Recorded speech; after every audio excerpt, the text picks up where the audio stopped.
News 18 Lokmat मध्ये तुम्हा सर्वांचं स्वागत करते। तर बुलेटिनची सुरुवात अर्थातच एका ब्रेकिंग बातमीने आपण करतोय। देवेंद्र फडणवीस यांच्या कार्यालयावर हल्ला करणाऱ्या महिलेची आता ओळख पटली आहे। दादरमधील एका सोसायटीमध्ये ही राहणारी महिला आहे। सोसायटीत सुद्धा चाकू घेऊन ही महिला फिरत असल्याचं निदर्शनास आलंय। लोकांच्या दारावर झाडून देखील तिने मारलेलं आहे। तिचे अनेक व्हिडिओ समोर आलेत। यापूर्वी सुद्धा ती मंत्रालयामध्ये सातत्याने येत होती। मला सलमान खानचा फोन नंबर द्या, लग्न करायचे अशी मागणी ती करत असते। अनेक राजकीय नेत्यांना ती सातत्याने फोन करून सलमानचा नंबर मागते। यापूर्वी भाजपा कार्यालयात जाऊनही तिने धमकावलं होतं। त्याची रितसर तक्रार त्यावेळेस करण्यात आली होती। तर आपण ही दृश्य पाहतोय। उपमुख्यमंत्री देवेंद्र फडणवीस यांच्या मंत्रालयातील कार्यालयाबाहेरील त्यांची नंबर प्लेट याच महिलेने फोडली होती। या प्रकरणी चौकशी देखील व्हावी असं व्यक्त केलं जात होतं। देवेंद्र फडणवीसांचं देखील वक्तव्य समोर आलं होतं। मात्र त्या महिलेची ही ओळख पटलेली आहे। हिने अशा प्रकारेच अनेक कृत्य केलेली आहेत। दादरमधल्या एका सोसायटीमध्ये ही राहते आणि अनेक घरांच्या दरवाजावरती अशा प्रकारे तिने ठोकलेले सीसीटीव्ही देखील फोडण्याचा तिने प्रयत्न केलेला आहे। असे अनेक व्हिडिओ या महिलेचे समोर आलेत। सलमान खानशी मला लग्न करायचंय, त्याचा नंबर द्या अशी असं अनेकदा तिने अनेक जणांकडून त्याचा नंबर मागण्याचा प्रयत्न केला होता। राजकीय नेत्यांना फोन करून तिने अशा प्रकारे माहिती मिळवण्याचा प्रयत्न केला होता। आता या महिलेची ओळख पटली आहे। तर याबाबत आपण अपडेट जाणून घेतोय आमचे प्रतिनिधी तुषार यांच्याकडून। तुषार, गार्गी अखेर 24 तासानंतर उपमुख्यमंत्री देवेंद्र फडणवीस यांच्या दालनाबाहेर त्यांच्या नावाची पाटी ज्या महिलेने तोडफोड केली होती त्या महिलेची अखेर ओळख पटलेली आहे। मुंबई पोलिसांनी या महिलेला शोधून काढलेलं आहे। दादरच्या एका सोसायटीमध्ये राहणारी ही महिला आहे। या महिलेने यापूर्वी देखील या महिलेचा इतिहास पाहिला असेल तर त्या महिलेने भाजपाच्या कार्यालयामध्ये असेल, मंत्रालयामध्ये असेल किंबहुना अनेक मंत्र्यांना किंवा राजकीय नेत्यांना फोन करून सलमान खानचा मला नंबर द्या, मला सलमान खान सोबत लग्न करायचं आहे। त्यामुळे या महिलेची नेमकी मानसिक पार्श्वभूमी कशी आहे या संदर्भात देखील पोलीस तपास करताना पाहायला मिळतात। मात्र ही महिला नेमकी मंत्रालयामध्ये कशी शिरली तेव्हा नेमकं त्या ठिकाणी तिला पार्श्वभूमी दिला होता का या संदर्भातले प्रश्न उपस्थित होतात। मात्र या महिलेची ओळख अखेर पटलेली आहे। या महिला पोलिसांनी अधिक चौकशीसाठी ताब्यात घेतलेला आहे। जी नक्कीच तुषार, पुढे काय घडतंय नेमकं या प्रकरणात काय अपडेट येते ते पाहणं महत्त्वाचं ठरेल। तत्पूर्वी धन्यवाद तुम्ही दिलेल्या माहितीसाठी। तर आपण ही दृश्य पाहतो। या महिलेची ओळख पटलेली आहे। आता नेमकी या महिलेची मानसिक स्थिती कशी आहे याची सुद्धा चाचपणी केली जाणार आहे। मात्र सध्या अशा प्रकारचे अनेक तिचे व्हिडिओ जे आहेत ते समोर आलेले आहेत। अशा प्रकारे दादरमधल्या एका सोसायटीमध्ये ही महिला राहते आणि अनेक शेजाऱ्यांच्या घरावरती अशा प्रकारे झाडून तिने वार केले, सीसीटीव्ही देखील फोडण्याचा प्रयत्न तिने केलेला आहे। तर आपण ही दुसरं दृश्य पाहतोय ज्यावेळेस मंत्रालयामध्ये ही महिला घुसली आणि उपमुख्यमंत्री देवेंद्र फडणवीस यांच्या दालनाबाहेर त्यांची जी नेमप्लेट होती ती नेमप्लेट सुद्धा हिने फोडली। या सगळ्या पार्श्वभूमीवरती मंत्रालयातील सुरक्षेवरती सुद्धा प्रश्नचिन्ह उभे केले होते। मात्र त्या दरम्यान उपमुख्यमंत्री देवेंद्र फडणवीस यांचं सुद्धा वक्तव्य समोर आलं। याबाबत आम्ही चौकशी करू, याबाबत नेमकी त्या महिलेची काय तक्रार आहे ती जाणून घेऊ असं सुद्धा देवेंद्र फडणवीस यांचं वक्तव्य समोर आलं होतं।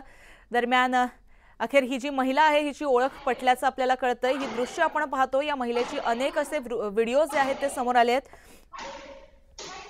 आता नेमकं या प्रकरणी काय अपडेट येते, या महिलेला ताब्यात घेऊन तिची चौकशी केली जाते का, तिची मानसिक स्थिती कशी असणार आहे त्याच्याबाबत काही वृत्त येते का हे सुद्धा येत्या काळात पाहणं महत्त्वाचं ठरेल।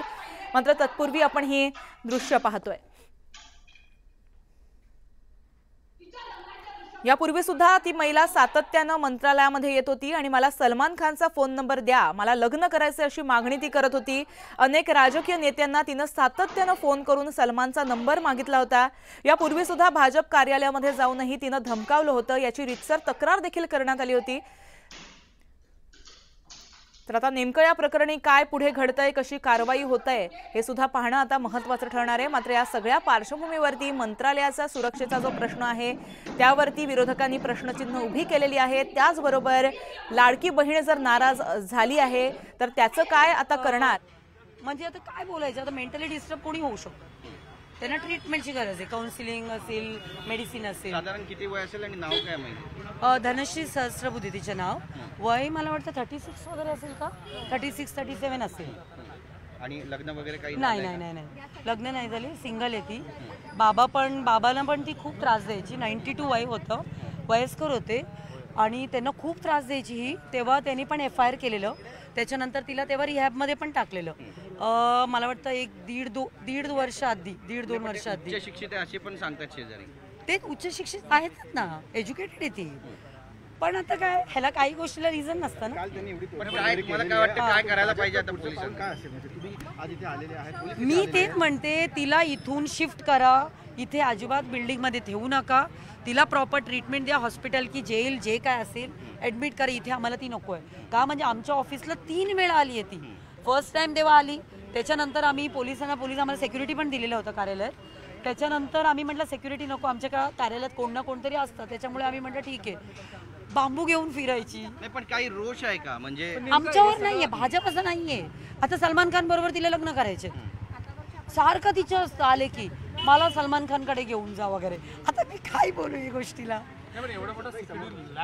हा, हे विषय महत्व आहे. गृहमंत्री देवेंद्र फडणवीस आहेत आणि हा जो विषय खूप महत्वाचा आहे. म्हणजे सिक्युरिटी लॅब झालं, हे एन्क्वायरी बसवायलाच पाहिजे कसं तिथेपर्यंत. का म्हणजे तिच्या बॅगमध्ये वेपन असतं. म्हणजे परवा पण असेल मला वाटतं, मंत्रालयात पण तिचे बॅग चेक केलं तर नक्की तिच्या बॅगमध्ये चॉपर असेल. ती चॉपर घेऊनच फिरते, ती स्वतः बोलते. आम्हाला बोलली पण, मी चॉपर घेऊनच फिरते, मला कोणी अडवत नाही.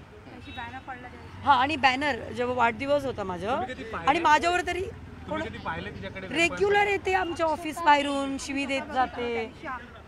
आता माझा वाढदिवस होता, बॅनर लावलेलं, फक्त त्यांनी ते फोटो माझ्या चेहरा फाडून गेली. भाजपवर आणि भाजपच्या नेत्यांवरच काय एवढा राग? म्हणजे ती स्वतः भाजपवाली आहे, भाजप सपोर्टर आहे ती. भाजपचे स्टेटस ठेवते. बाबा संघवाले तसं म्हणतात. मी भेटली नाहीये, पण मी ऐकते की संघवाले काहीतरी तिला मदतीची गरज आहे. एवढंच मी म्हणेल. इथे नाही आवाहन करू इच्छिता सरकारला, पोलिसांना? सरकारने एवढंच म्हणेल, देवेंद्रजी आमचे नेते आहेत, जे काय सिक्युरिटी लॅब झाले ते परत नाही व्हायला पाहिजे.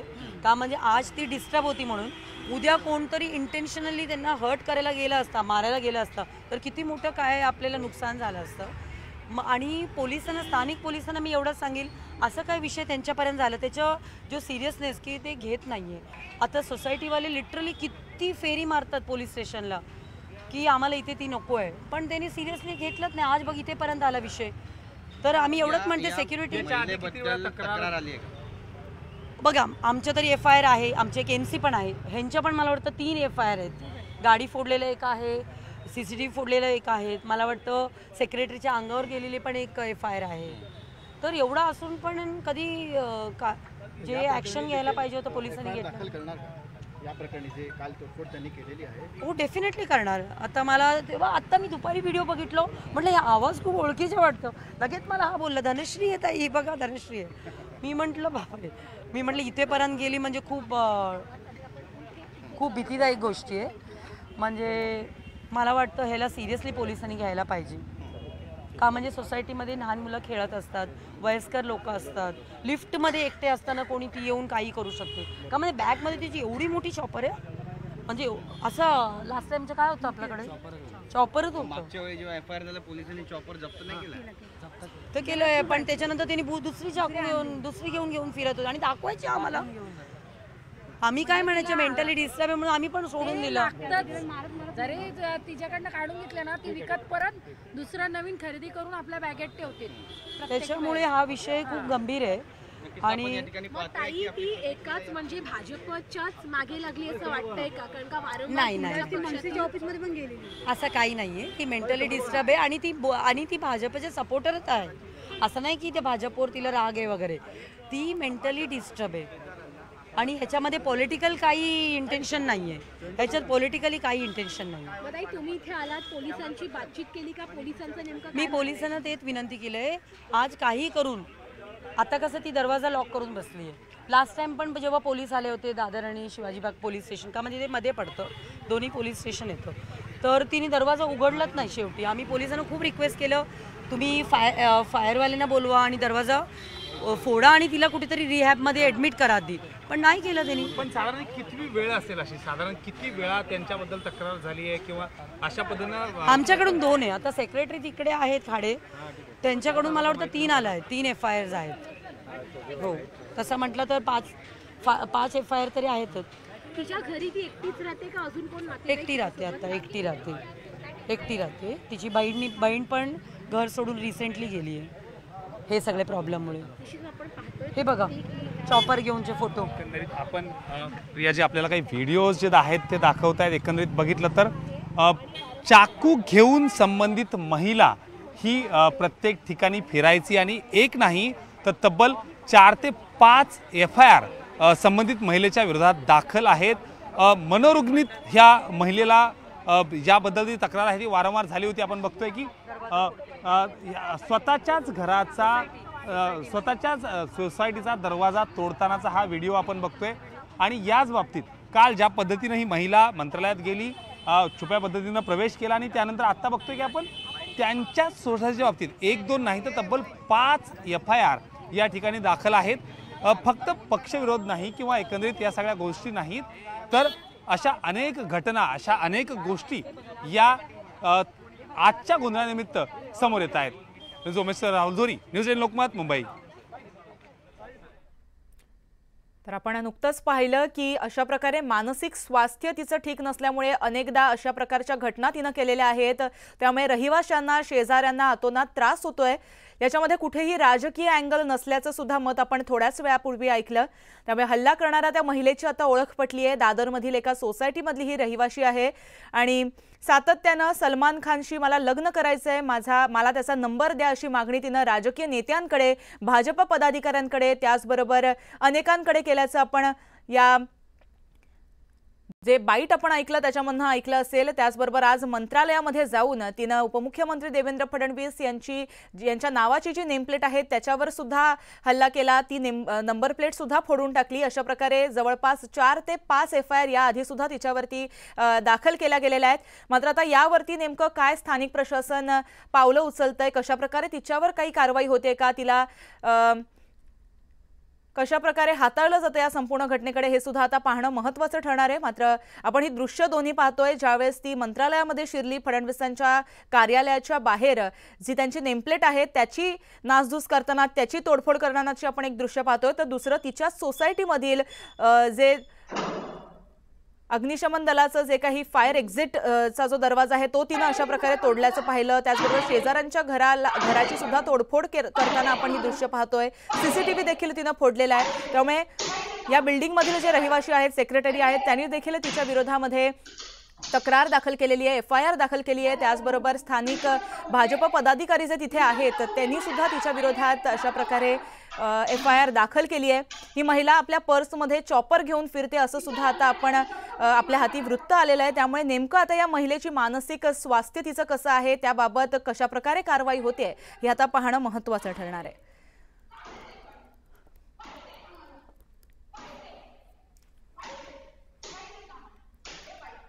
तर देवेंद्र फडणवीस यांच्या कार्यालयावर हल्ला करणाऱ्या महिलेची ओळख पटली आहे. याबाबत उपमुख्यमंत्री देवेंद्र फडणवीस यांना विचारलं असता ही संपूर्ण घटना काल घडली, या घटनेची त्यांना खबर असल्याचं त्यांनी म्हटलेलं आहे. त्याचबरोबर या महिलेची नेमकी तक्रार काय आहे, तिला काय समस्या आहे ते जाणून घेऊ असं सुद्धा देवेंद्र फडणवीस यांचं वक्तव्य समोर आलं होतं.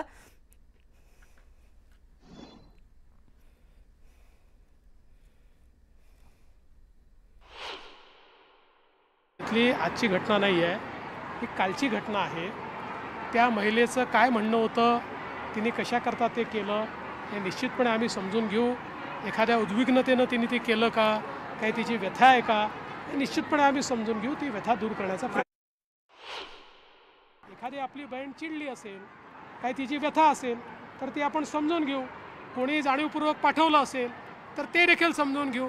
काही त्याच्यामागे वेगळं असेल तेही समजून घेऊ. जे काय असेल, आत्ता माझं म्हणणं एवढंच आहे की ही जी कुठली महिला आली होती या महिलेची व्यथा आम्ही समजून त्यांच्या काळामध्ये मुख्यमंत्र्याच्या कार्यालयात येऊन लोकांनी स्वतःच्या अंगावर रॉकेल ओतून घेतलं. शेवटी आपल्या मंत्रालयामध्ये आपण सगळ्यांना एंट्री देतो, कुठली अडवणूक आपल्या मंत्रालयामध्ये नाही आहे. अशा परिस्थितीमध्ये कधी लोक पहिल्या मजल्यावरून जाळीवर उडी मारतात, कधी लोक त्या ठिकाणी रोष प्रगट करतात. याचा अर्थ ते काही आपले विरोधक आहे असं नाही आहे. त्यांच्या काही अडचणी असतात, त्या दूर करण्याचा आपण प्रयत्न करतो. तर आपल्याबरोबर आपले प्रतिनिधी राहुल झोरी आहेत. या महिलेच्या इमारतीच्या बाहेरून ते आपल्याबरोबर जोडले गेलेले आहेत. राहुल, सध्या तिकडचं वातावरण काय आहे, कशा प्रकारे पुढे कारवाई होऊ शकते, काय सांगाल? अगदी खरं तर रामगिरी हाईट्स नावाची ही बिल्डिंग दादरच्या MTNL ऑफिसच्या समोर मी सध्या उभा आहे। खरं तर एकंदरीत काही वेळातच या बिल्डिंगला छावणीचं स्वरूप आलंय असं म्हणायला हरकत नाही, कारण संबंधित महिलेच्या बाबतीत तब्बल 1-2 नव्हे तर 6 FIR हे स्थानिक पोलीस स्टेशनमध्ये रजिस्टर आहेत।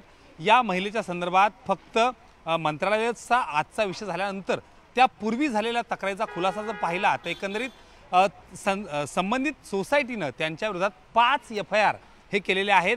अगदी मनसेचं ऑफिस असेल, भाजपचं ऑफिस असेल किंवा स्थानिक कुठल्याही पक्षाचं कार्यालय असेल, या महिलेचा धुमाकूळ हा प्रत्येक ठिकाणी राहिलेला आहे। आणि त्याचमुळं आज आपण बघितलं की काही वेळापूर्वीच प्रिया तेंडुलकर ज्या की भाजपच्या इथल्या पदाधिकारी आहेत त्यांनी देखील सांगितलं की त्यांनी स्वतः त्यांच्या या संबंधित महिलेच्या विरोधात 2 वेळा FIR नोंद केलेला आहे। याचबरोबर संबंधित सोसायटीचे रामगिरी सोसायटी जी आहे त्याचे सेक्रेटरी जे आहेत त्यांनी देखील या महिलेच्या विरोधात तब्बल 3 FIR हे लॉन्च केलेले आहेत। 5 FIR असताना देखील संबंधित महिलेचा त्रास जो आहे तो एकंदरीत बघितलं तर अनेक खुलासे करणार आहे। जी माहिती आत्ता समोर येते किंवा जी स्थानिकांकडून माहिती मिळते त्यानुसार संबंधित महिलेच्या बॅगेमध्ये कायम चाकू किंवा सुरा असं तत्सम कोणतंही हत्यार तिच्या बॅगेत कायम राहायचं। कुठल्याही पद्धतीनं कोणाला तरी जखमी करायच्या स्वरूपानं वारंवार ही महिला जी आहे ती बाहेर पडायची आणि त्या पदाची धमकी जी आहे तिच्याकडून दिली जायची अशी देखील माहिती, ही प्राथमिक माहिती समोर येते। एकंदरीत बघितलं तर ज्या पद्धतीनं काल या महिलेनं मंत्रिमंडळात प्रवेश केला तो देखील एकदम संशयास्पद होता आणि आत्ता ही सध्याची माहिती आहे ती एकंदरीत बघितलं तर संबंधित महिलेनं स्वतःच्या रूममध्ये स्वतःलाच लॉक करून घेतलंय। अद्याप पोलिसांनी हा दरवाजा नक्कीच राहुल, आता एकंदरीत कशी कारवाई होते हे पाहणं महत्त्वाचं ठरेल। धन्यवाद तुम्ही दिलेल्या माहितीसाठी। इतर काही आपण बातम्या पाहणार आहोत, पण आता वेळ झाली एका छोट्याशा विश्रांतीची। तुम्ही कुठेही जाऊ नका, पाहत रहा न्यूज 18 लोकमत।